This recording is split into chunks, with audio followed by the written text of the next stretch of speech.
السلام عليكم ورحمة الله تعالى وبركاته. مقعي ودغن وحيونس قلبتها تاريخ طايبش اللي حاد سديدي اللباتن كذا سنة لبدا كوني لباتن كا waxaan halkan idin kula wadaagayaa gaaraar magaciisa la yiraahdo gadood waxaan ku bilaamayaa sidan gudubkii isticmaalka looga cayriyay geeska gobnima ka dambeysay 60 guura caawa galad weeyii laahde midowgii gobolkeenu kelidii la gucleeyay markuu gool dhalin waayay ama geed hal la waayay gabayo waxa istaagay gaar u faashaday waa xal gegidan ka hayaamay dib inaan ugu guuro wax soo guray taasi god abeesana muumin laba goor adinkiisu uma geeyo afkeeda ama gaadhayaheeda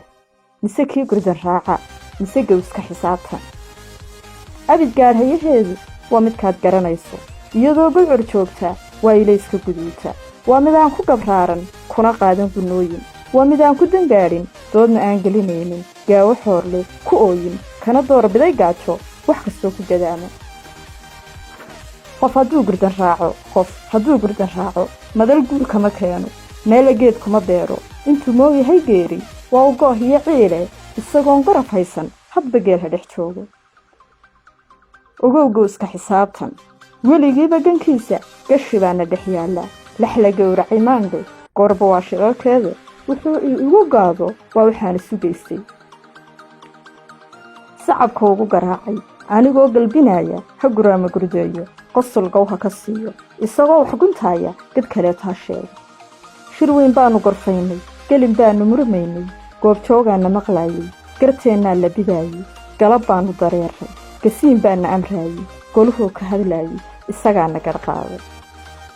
midka waanu griifnay maye waanu gudoonay halka waanu ka geegnay maye waa ka garownay go'id baanu dalbaynay guddi baanu xulaynay isu soo wada geeyo gadgadoonka iswaaga hadba gaangin yeeshay garaadkeena ha caayo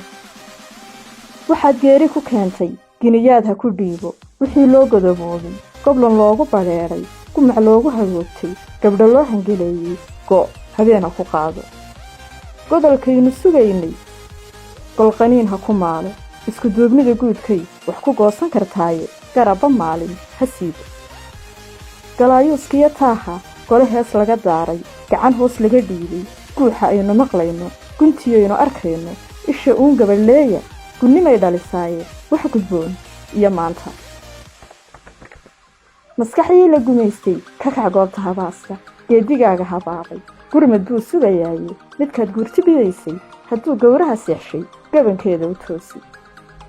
ileen goofba dadkiisu waa halkay u gartaane go'aankeennu ha muuqdo